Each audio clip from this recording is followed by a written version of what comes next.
Good morning, children. I am Surendra Yadav. I belong from STM Public School, Uttarishpur, Sammuganj, Jaunpur. Today, I shall teach you our past class 7, chapter 1 on equality. Today, I shall teach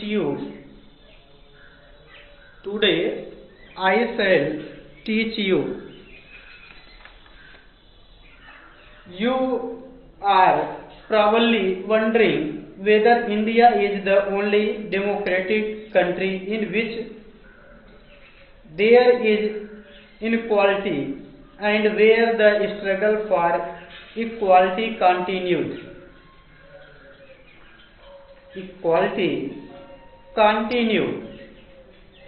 यहाँ देखेंगे कि you are probably wondering, शायद आप सोच रहे होंगे कि क्या भारतीय लोकतंत्र ही ऐसा है जहां असमानता का अस्तित्व है। यहाँ देखेंगे which there is the inequality and where the struggle for equality, जहां असमानता का अस्तित्व है और जहां समानता के लिए संघर्ष जारी है। Where the struggle for equality continue to exist, तो समानता के लिए संघर्ष जारी है। The truth is that in many democratic countries around the world, संसार के अधिकांश लोकतांत्रिक देशों में समानता के मुद्दे पर विशेष रूप से संघर्ष हो रहे हैं। यहाँ देखेंगे the truth is that in many democratic countries, तो सच तो यह है कि संसार के अधिकांश लोकतांत्रिक देशों में समानता के मुद्दे पर विशेष रूप से संघर्ष हो रहे हैं।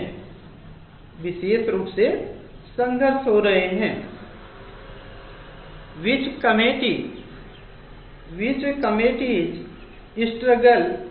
So, for example, in the United States of America, the African whose ancestors were the slaves who were brought over from Africa. यहाँ देखेंगे उदाहरण के लिए संयुक्त राज्य अमेरिका में अफ्रीकी अमेरिकन लोग जिनके पूर्वज गुलाम थे और अफ्रीका से लाए गए थे, वे आज भी अपने जीवन को मुख्य रूप से असमान बताते हैं। यहाँ देखेंगे who were brought, लाया गया था, ओवर फ्रॉम अफ्रीका, जिसको अफ्रीका से लाया गया था, continue to describe their lives today as largely unequal, this dispute the fact that there was a movement in the late 1950 to push for equal rights for African American Prior to this, जबकि 1950 के अंतिम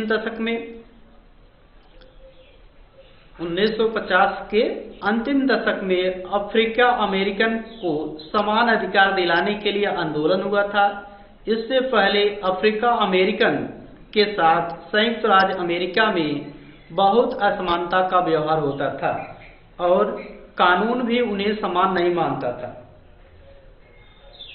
यहाँ देखेंगे treated externally uniquely in the United States of and denied the equality through law. For example, when travelling by bus they either had to sit at the back of the bus और get up from their seat whenever a white person wish to seat.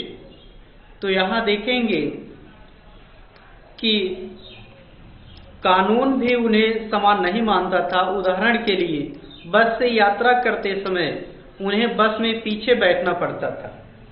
बस में यात्रा करते समय उन्हें बस के पीछे बैठना पड़ता था।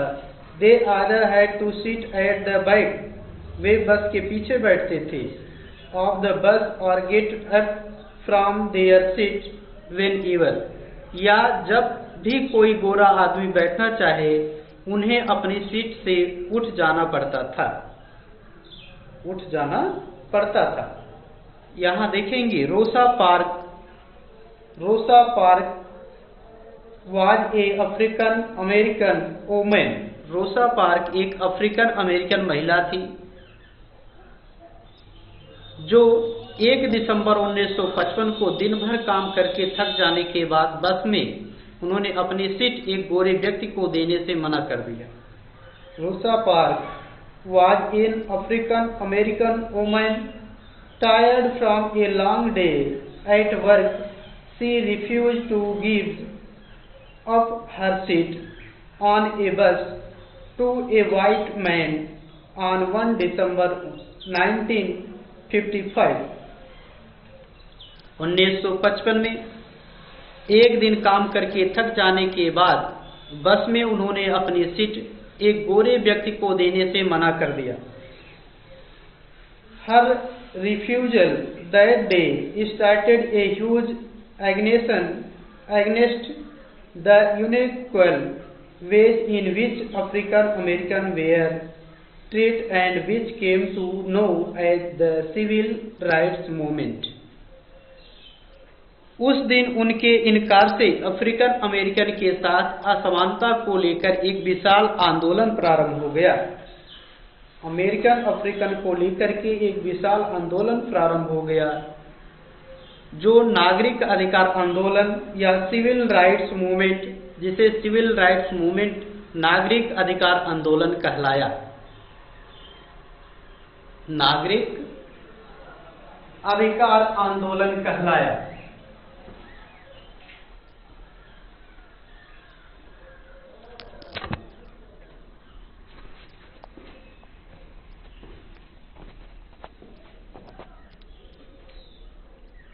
यहाँ देखेंगे you are probably wondering whether the India only democratic country in which there is inequality.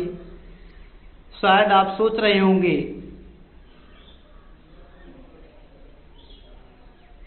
The Rosa Park was an African American woman tired from a long day at work.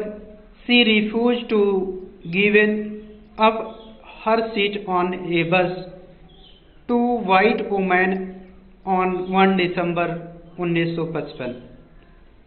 यानी रोसा पार्क एक African American महिला थी जिन्होंने 1 दिसंबर 1955 को दिन भर काम करके थक जाने के बाद बस में उन्होंने अपनी सीट एक गोरे व्यक्ति को देने से मना कर दिया। तो आज के वीडियो में बस इतना ही।